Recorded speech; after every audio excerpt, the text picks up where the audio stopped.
आज हम लोग सामाजिक धार्मिक सुधार आंदोलन के बारे में जानेंगे और इनके सुधारने वाले आंदोलन के व्यक्ति के बारे में जानेंगे। तो पूर्ण जागरण आधुनिक भारतीय इतिहास की एक महत्वपूर्ण घटना है जिसने भारतीयों को आत्मनिरीक्षण करने के लिए विवश किया था। तो पूर्ण जागरण का कारण क्या था कि भारत की सामाजिक एवं धार्मिक स्थिति तो 18वीं शताब्दी का भारतीय समाज अंधविश्वासों के जाल में जकड़ा हुआ था।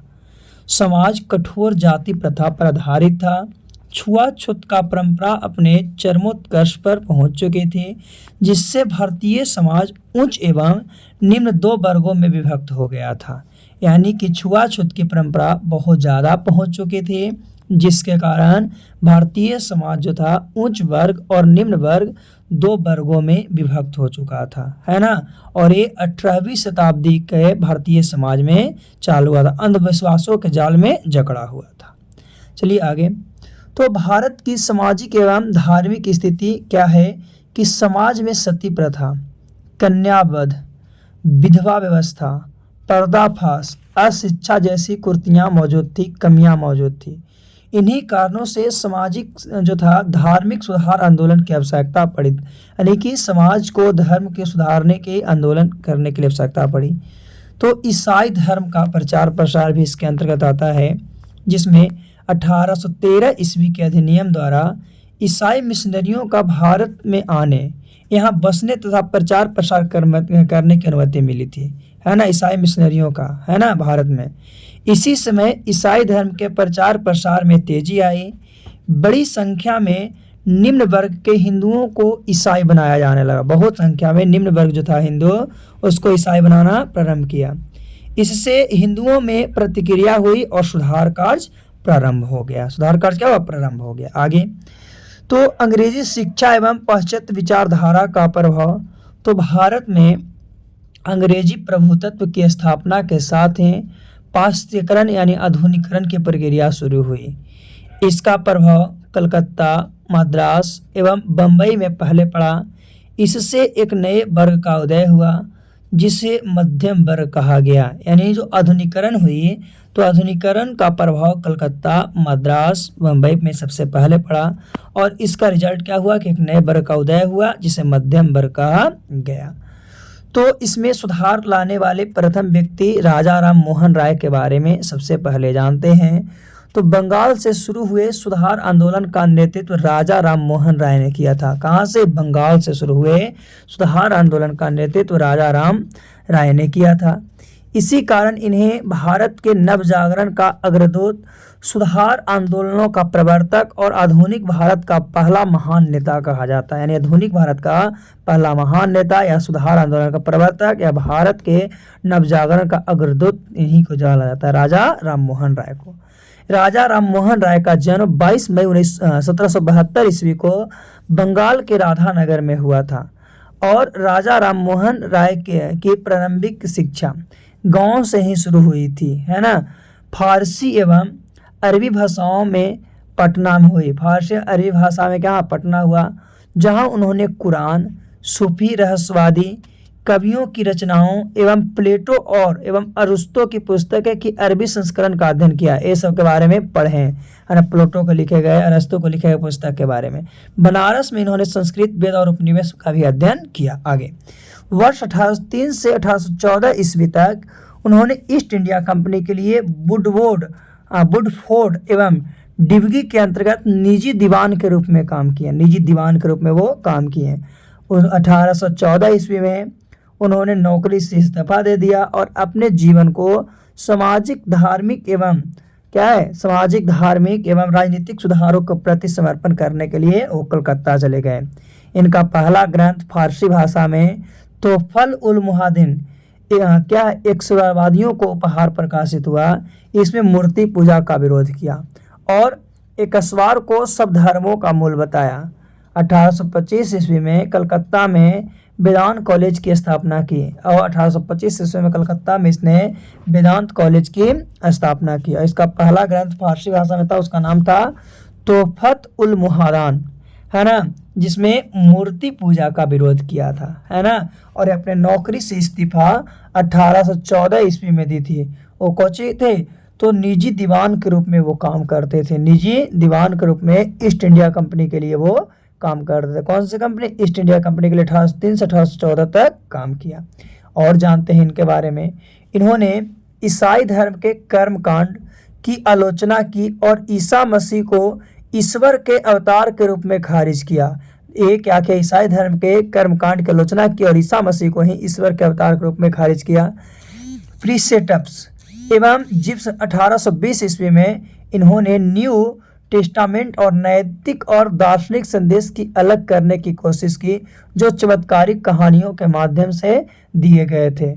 1828 ईस्वी में इन्होंने ब्रह्म समाज की स्थापना की। पूछता है कि ब्रह्म समाज की स्थापना किसने? तो राजा राम मोहन ने 1828 ईस्वी में, जिसका मुख्य उद्देश्य था क्या? राजा राम मोहन की मान्यता के अनुसार हिंदू धर्म में सुधार करना।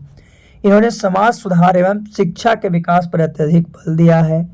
1829 ईस्वी में इन्हीं के प्रयास से सरकार ने सती प्रथा निषेध कानून पारित किया था। सरकार जो था क्या, किन्हीं के प्रयास से? तो राजा राम मोहन के प्रयास से क्या किया कि सती प्रथा निषेध कानून को पारित किया। कितना में? 1829 ईस्वी में। और 28 में क्या किए? तो ब्राह्मण समाज की स्थापना की। किसकी? ब्राह्मण समाज की स्थापना की। चलिए और आगे चलते हैं। तो वर्ष 1819 ईस्वी में लॉर्ड हेस्टिंग द्वारा प्रेस सेंसरशिप में ढील दी गई, तो राम मोहन राय ने 3 पत्रिका लिखा। पहला ब्राह्मणवादी पत्रिका 1821 में, संवाद कौमुदी बंगाली साप्ताहिक लिखे, मीरात उल अकबर फारसी साप्ताहिक का प्रकाशन किया। 3 पत्रिका, एकता ब्राह्मणवादी पत्रिका, संवाद कौमुदी और मीरात उल अकबर, है ना। 1830 ईस्वी में राम मोहन राय दिल्ली के मुगल सम्राट अकबर II की पेंशन से संबंधित शिकायतों हेतु इंग्लैंड तक, तभी अकबर II द्वारा इन्हें राजा की उपाधि दी गई। तब क्या किया? राजा की उपाधि इन्हें दी गई, है ना। तो ये सब किनका काम था? राजा राम मोहन का। आगे हम लोग चलते हैं इनके बारे में। 1833 ईस्वी में इंग्लैंड में इनकी मृत्यु हुई और वही हिंदू परंपरा के अनुसार इनका दाह संस्कार किया गया। हिंदू परंपरा के अनुकूल इनका क्या किया गया? दाह संस्कार। कितना में? 1833 ईस्वी में इनकी मृत्यु हो गई। अब हम लोग चलते हैं ब्राह्मण समाज की ओर। तो बताया गया कि राजा राम मोहन राय ने वर्ष 1828 ईस्वी में ब्राह्मण समाज की स्थापना की थी, जिसे बाद में ब्राह्मण समाज नाम दिया गया। यह पुरोहित अनुष्ठानों और बलि आदि के खिलाफ था। यह प्रार्थना, ध्यान और शास्त्रों को पढ़ने पर केंद्रित था। यह सभी धर्मों की एकता में विश्वास रखता, सभी धर्म की एकता में विश्वास रखता था। और यह आधुनिक भारत का पहला बौद्धिक सुधार आंदोलन था। क्या? पहला बौद्धिक सुधार आंदोलन था। इससे भारत में तर्कवाद और प्रबोधन का उदय हुआ। तर्कवाद और प्रबोधन का उदय हुआ, जिसमें अप्रत्यक्ष रूप से राष्ट्रवादी आंदोलन का योगदान दिया गया। यह वर्ष 1866 ईस्वी में 2 भागों में विभाजित हो गया, अर्थात भारतीय ब्राह्मण समाज का नेतृत्व केशव चंद्र सेन और आदि ब्राह्मण समाज का नेतृत्व देवेंद्र नाथ टैगोर किया। यानी 1866 ईस्वी में ये जो था, जो 2 भाग में बट गया। कौन? ब्राह्मण समाज। एक क्या था? तो एक भारतीय ब्राह्मण समाज और एक आदि ब्राह्मण समाज, है ना, जिसका एक केशव चंद्र सेन, एक देवेंद्र टैगोर। तो ब्राह्मण जो समाज था उसका संस्थापक राजा राम मोहन थे। आदि ब्राह्मण समाज के संस्थापक देवेंद्र नाथ टैगोर थे। ब्राह्मण समाज के संस्थापक केशव चंद्र सेन थे। और साधारण ब्राह्मण जो समाज था उसके संस्थापक आनंद मोहन बसु एवं उनके सहयोगी बने। एवं उनके, यानी ब्राह्मण समाज में आपको चारों के बारे में बता दिया गया। चलिए अब हम लोग अगले चलते हैं। ईश्वर चंद्र विद्यासागर।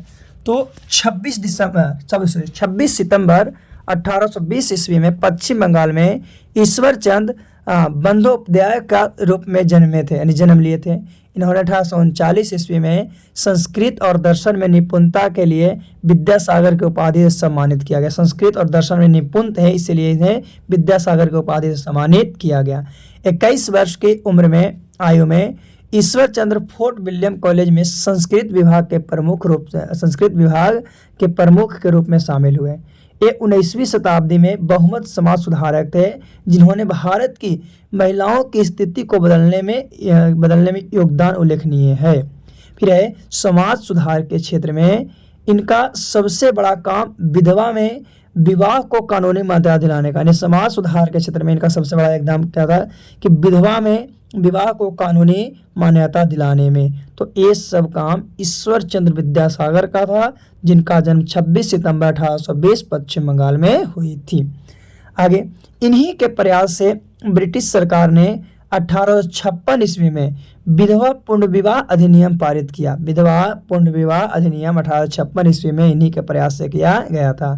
1856 से 60 के मध्य इन्होंने 25 विधवाओं को पुनः विवाह कराया। 1856 से 60 यानी 4 साल के अंतर्गत 25 को विधवा विवाह को पुनः विवाह करवाया। पुरुष प्रधान समाज में ईश्वर चंद्र विद्यासागर ऐसे व्यक्ति थे जो महिलाओं और लड़कियों के हक में कार्य करते थे। उनकी आवाज़ महिलाओं और लड़कियों के हक में के लिए उठती थी। वो नारी शिक्षा के समर्थक थे। कौन? ईश्वर चंद्र विद्यासागर। स्त्री शिक्षा के विकास में इनका योगदान महत्वपूर्ण है। इन्होंने बेथुन स्कूल के निरीक्षक की हैसियत से 35 बालिका विद्यालयों की स्थापना की गई, और 35 को बालिका विद्यालय सबसे ज़्यादा बालक में मतलब कि बालिका के लिए एक किए हैं। ईश्वर चंद्र विद्यासागर का निर्धन 70 वर्ष की आयु में 29 जुलाई 1891 को हुआ। 29 जुलाई 1891 को हुआ। चलिए आगे हम लोग चलते हैं। आगे है दयानंद सरस्वती। तो आर्य समाज की स्थापना की शुरुआती दयानंद सरस्वती से होती है। आर्य समाज की स्थापना किससे? दयानंद सरस्वती से होती है। और दयानंद सरस्वती भारत के एक महान दार्शनिक, सामाजिक नेता और आर्य समाज के संस्थापक थे। किसके? आर्य समाज के संस्थापक थे। इनका जन्म गुजरात में 1824 ईस्वी में एक ब्राह्मण परिवार में हुआ था। इनका मूल नाम या प्रारंभिक नाम मूल शंकर था। तो पूर्णानंद नामक स्वामी जी ने इसे दयानंद सरस्वती नाम दिया था, और पूर्णानंद नामक स्वामी जी थे इनको दयानंद सरस्वती का नाम दिया था। इनके गुरु बिरजानंद जो डजनीस के अनुसार हिंदू धर्म धीरे धीरे अपनी ऐतिहासिक जड़ों से दूर होते जा रहा था और क्या होता था? भटकते जा रहा था। यानी कि इनके गुरु जो थे बिरजानंद, वो डंडीस के अनुसार हिंदू धर्म से धीरे धीरे क्या होता है? जड़ों से भटकते जा रहे थे और क्या दूर जा रहे थे, यानी कि उससे भटकते जा रहे थे। तो याद रखना, दयानंद सरस्वती का जन्म 1824 गुजरात में हुआ था, एक ब्राह्मण परिवार में हुआ था। इनका मूल नाम क्या था?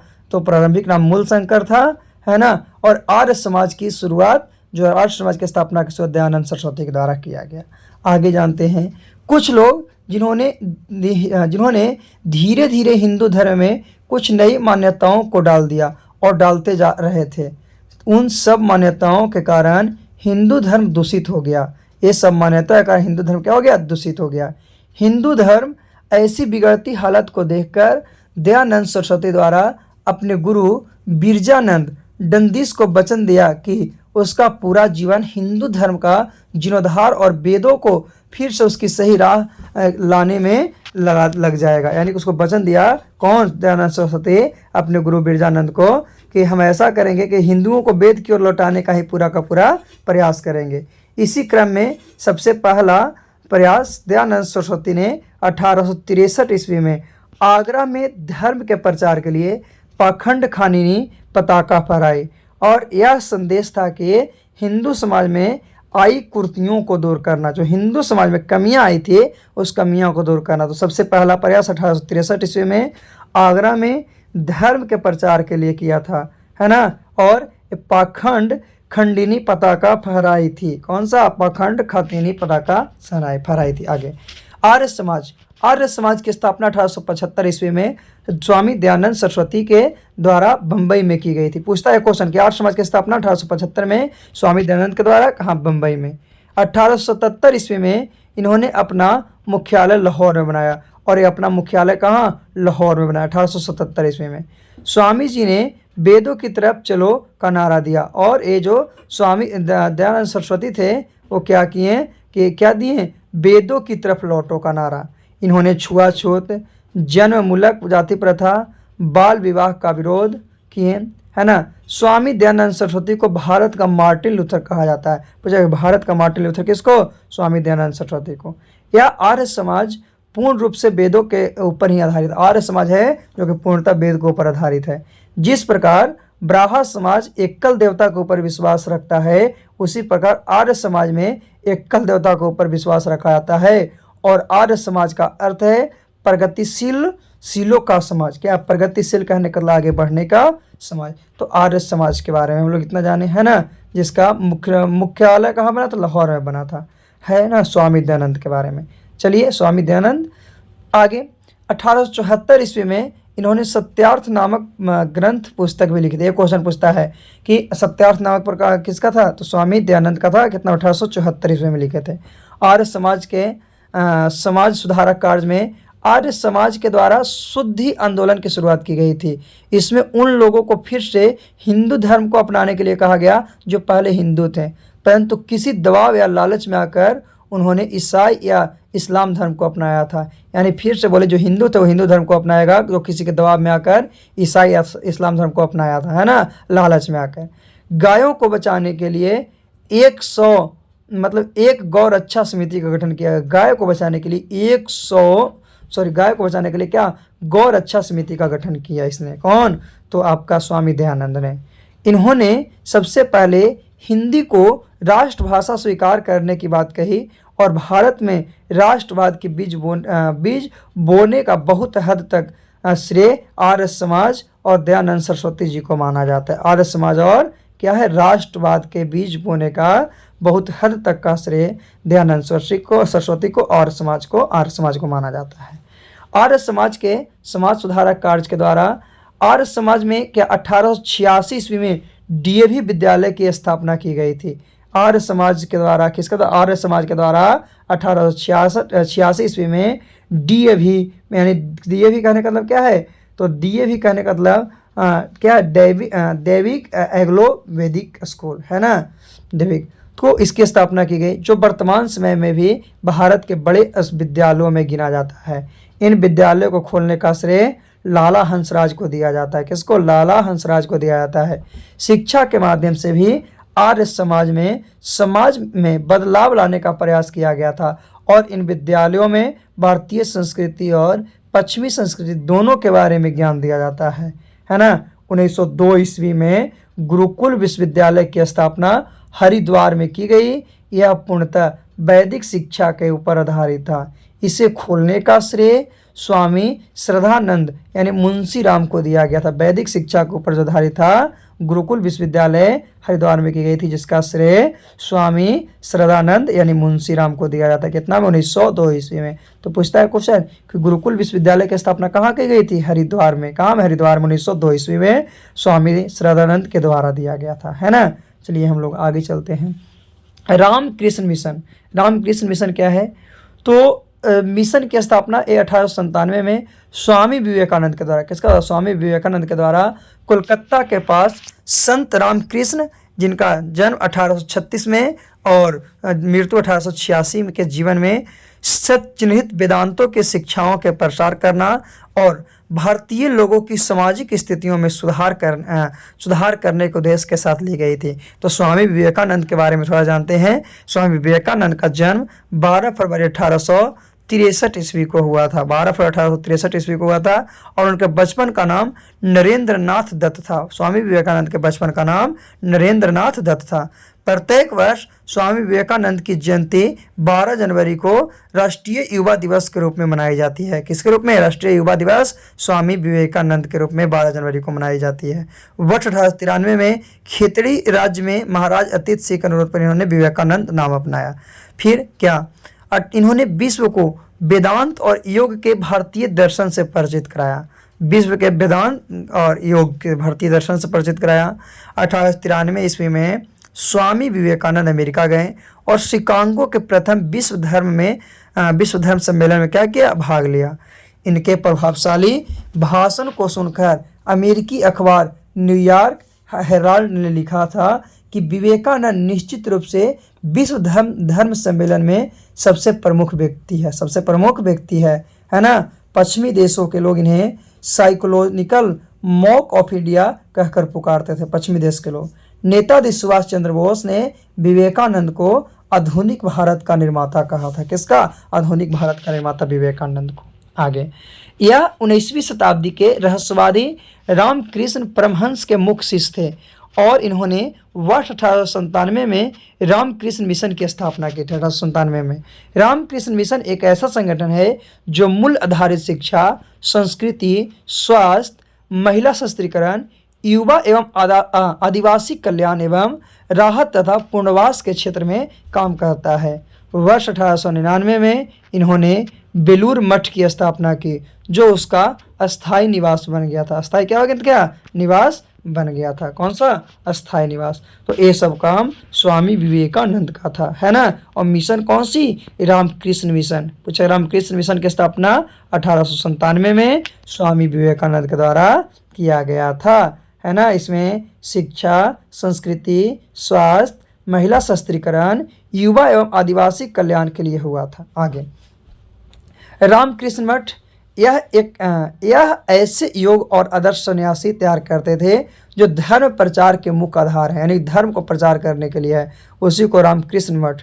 और रामकृष्ण मिशन तो समाज सेवा, पुस्तकों आदि द्वारा स्वामी रामकृष्ण परमहंस एवं स्वामी विवेकानंद के विचारों का प्रचार प्रसार संपूर्ण विश्व में करते थे। रामकृष्ण मिशन में क्या था? स्वामी विवेकानंद के विचार का प्रसार प्रसार पूरे विश्व में करते थे, है ना। तो ये रामकृष्ण मिशन था। आगे फिर है मलाबारी प्रस्ताव। तो हिंदी कन्याओं के विवाह की न्यूनतम आयु निश्चित कराने के लिए बम्बई में एक पारसी बहरामजी क्या मालवारी आ गया है। फिर 1884 में इन्होंने एक लघु पुस्तिका प्रकाशित की जिसमें हिंदू कन्या की विवाह की उम्र कम से कम 12 वर्ष करने का प्रस्ताव रखा। इसे ही मालवारी प्रस्ताव कहते हैं। 1851 में वायसराय की परिषद में यह प्रस्ताव रखा गया। अंततः यह न्यूनतम अवस्था बिल पारित हो गया। हिंदू कन्या के विवाह की न्यूनतम आयु 12 वर्ष कर दी गई। सबसे पहले 12 वर्ष, अभी 18 वर्ष है ना। फिर बाल गंगाधर तिलक ने इस प्रस्ताव का क्या किया? विरोध किया कि ये ठीक नहीं है। जो कौन? तो इसका विरोध कौन किया? मालवारी प्रस्ताव का विरोध बाल गंगाधर तिलक ने की। कौन की? बाल गंगाधर तिलक ने की। फिर है शारदा एक्ट 1929 ईस्वी में। तो 1929 ईस्वी में अजमेर के निवासी हरबिलास शारदा के प्रयत्नों से बाल विवाह निषेध कानून बना जिसे शारदा एक्ट के नाम से जाना जाता है। इसके अनुसार विवाह के समय बालक की आयु 18 वर्ष और कन्या की आयु 14 वर्ष से कम नहीं होनी चाहिए, ऐसा बताया गया, है ना। तो ये था समाज सुधारक कार्य। तो आज हम लोग समाज सुधारक कार्य के बारे में जाने कि क्या है और क्या नहीं है। इसी तरह से हम लोग धीरे धीरे एक एक टॉपिक वाइज पढ़ते जाएंगे और हमारा क्या होगा? अच्छे से एग्ज़ाम की तैयारी होती रहेगी। चाहे कोई भी एग्ज़ाम दीजिए, सभी के लिए इम्पोर्टेंट है। चलिए आज के लिए इतना ही, धन्यवाद।